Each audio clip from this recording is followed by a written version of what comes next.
नमस्कार दोस्तों, मैं हूं मोहित और मेरे साथ हैं ब्रिज द्विवेदी। महाराष्ट्र चुनाव की वोटिंग हो चुकी है और अब इंतजार सिर्फ रिजल्ट का है।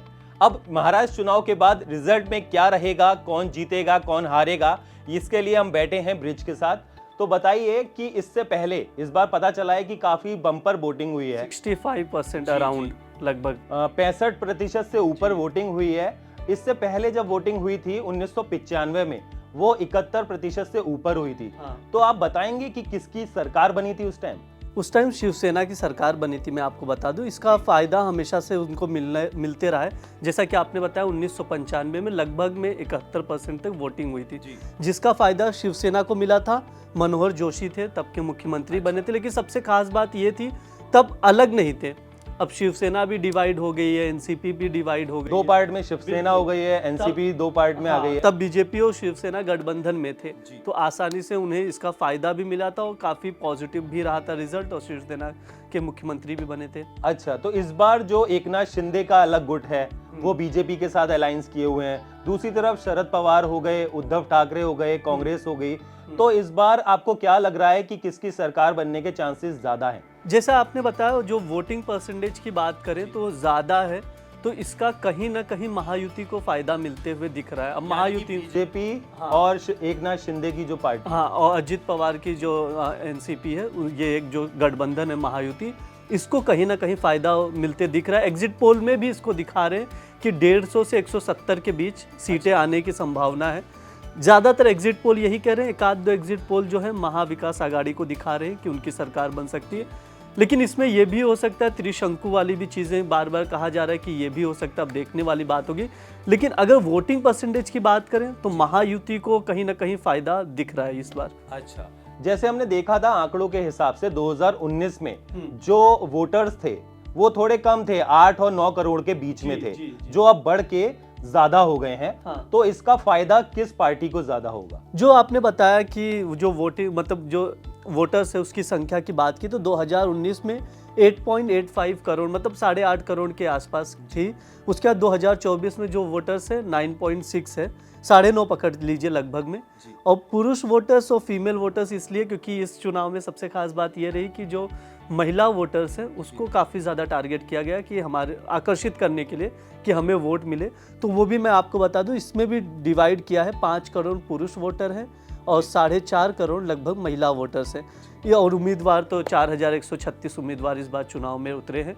लेकिन आप समझिए कि जनसंख्या बढ़ी है। देखिए, फीमेल का बहुत इंपॉर्टेंट, इसमें महिलाओं का वोट बैंक काफ़ी ज़्यादा इंपॉर्टेंट देखा जा रहा है इस बार। इलेक्शन कमीशन ऑफ इंडिया, इसने भी एक अपनी अलग भूमिका निभाई है लोगों में जागरूकता फैलाने के लिए। काफी अलग अलग स्टेप भी उठाए हैं। मतलब फिल्मी सितारों से लेके लोगों ने भी बीच में जाकर एक मांग की है कि आप वोट डालें जिससे कि एक अच्छी सरकार बने। तो इस पे आप क्या कहना चाहेंगे? ये बहुत अच्छी चीज़ है, क्योंकि आपको पता है हमेशा हर साल अपील की जाती है। इवन मीडिया ऑर्गेनाइजेशन भी, जो पत्रकार हैं, जर्नलिस्ट, वो भी अपील करते रहते हैं। फिल्म स्टार्स भी अपील करते हैं, बिजनेसमैन भी अपील करते हैं इलेक्शन के, और उनका एक अलग इम्पैक्ट पड़ता है कि आप लोग वोट डालिए। इस चुनाव में खासकर बात करें, आप देखिए वोटिंग से पहले जो विरार में कांड हुआ कैश का, वो काफ़ी ज़्यादा चर्चा में रहा, क्योंकि विनोद तावड़े को जिस हिसाब से पेश किया गया, आरोप लगे पैसे बांटने के, वो बहुत इंपॉर्टेंट फैक्टर था इस चुनाव में। हालांकि एक समय ऐसा था कि विनोद तावड़े जी को देखा जा रहा था कि वो महाराष्ट्र के सीएम बन सकते हैं। इतना बड़ा चेहरा है बीजेपी के लिए। तो ये किसने साजिश रची, क्या था, कैसे हुआ, चीज़ें अभी तक कुछ भी क्लियर नहीं है। हालांकि उनकी ओर से कहा गया है कि ये आरोप जो लगे हैं वो निराधार है। अब इसमें देखना होगा कि क्या है पूरा मामला, ये देखने वाली बात होगी। लेकिन ये जो शख्सियत थी विनोद तावड़े की बात करें, काफ़ी बहुत अहम, महाराष्ट्र की बात करें तो बहुत बड़ा चेहरा है, और एक समय पे कहा जा रहा था कि सीएम भी बन सकते हैं। अब इसमें क्या हुआ है पता नहीं, लेकिन इसका इम्पैक्ट कहीं ना कहीं चुनाव पर पड़ेगा।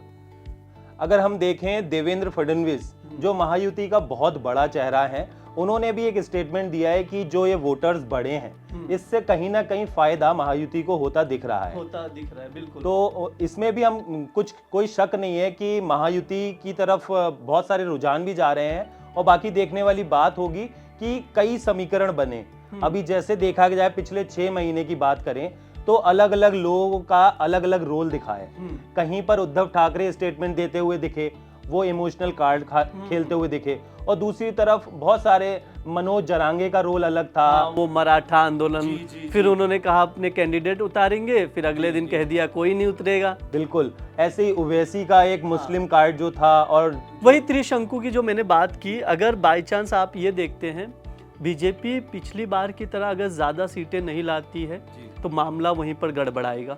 उसमें चाहिए होगा इनको, मनसे हो गया, चाहे राज ठाकरे की पार्टी हो गई, असुद्दीन ओवैसी की पार्टी होगी, AIMIM, ये सब बहुत इंपॉर्टेंट रोल प्ले कर सकते हैं। तो अभी ये देखने वाली बात होगी कि इनका कितना अहम रोल होता है। ये डिपेंड करेगा कि बीजेपी कितनी सीट निकालती है। अगर वो थोड़ा भी गड़बड़ाई अपने हिसाब किताब में तो इन लोग का रोल बहुत ज़्यादा इंपॉर्टेंट हो जाएगा और वहाँ से फिर सपोर्ट के लिए यहाँ पर आना पड़ेगा। जैसे नाना पटोले जो कांग्रेस नेता हैं, उन्होंने भी एक अलग तरीके का स्टेटमेंट दिया। उन्होंने भी मतलब अपनी जीत के आशा जताई। दावे तो दोनों ओर से किए, महाविकास आघाड़ी और महायुति दोनों दावे कर रहे हैं अपनी अपनी जीत के। वो तो 23 तारीख को नतीजे आएंगे। 23 तारीख को मतलब यानी परसों नतीजे आने के बाद सब कुछ सामने हो ही जाएगा। मगर ये 1995 में जो आंकड़े थे, तो उस टाइम पे आपने जो बताया कि शिवसेना और बीजेपी ने मिलके मतलब साथ में एक आगे बढ़े थे और उन्होंने जीत हासिल की थी, लेकिन अब शिवसेना भी 2 पार्ट में हो चुकी है। सबसे खास बात ये थी कि वो मैं आपको और एक चीज़ उसमें जो मैं फैक्ट मिस कर दिया था वो मैं आपको बता दूं, शिवसेना बीजेपी का गठबंधन था जिसमें मनोहर जोशी मुख्यमंत्री बने थे, लेकिन पहली बार महाराष्ट्र में ऐसा हुआ था कि गैर कांग्रेसी सरकार बनी थी।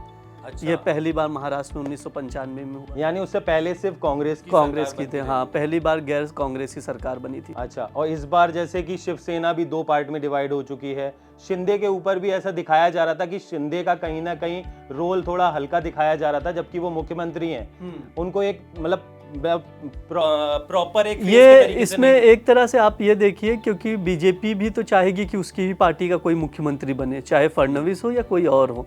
तो अब शिंदे या फडणवीस अगर महायुति जीतती भी है तो सबसे बड़ा सवाल यही होगा कि सीएम कौन बनेगा। क्योंकि अब तक ठीक है आपने एकनाथ शिंदे को यहाँ पर बुलाया, उनको सीएम बना दिया, लेकिन कब तक? फडणवीस भी तो सीएम बनने का अपना सबको महत्वाकांक्षा होती है। एक टाइम पे फडणवीस ही थे मुख्यमंत्री, उसके बाद जिस तरीके के समीकरण आए उसके बाद निकल के उनको बना दिया गया, क्योंकि वो अपनी पार्टी को, शिवसेना को 2 पार्ट में डिवाइड करके अलग हुए थे। तो उस टाइम पे उनका 2.5 साल का जो टेन्योर था वो अलग था, मगर अब समीकरण कुछ अलग होते दिखाई दे रहे हैं। अब देखने वाली बात यह होगी कि महाराष्ट्र में किसकी सरकार बनती है और किसके सर पर ताज लगता है। आगे देखने के लिए देखते रहिए दैनिक जागरण।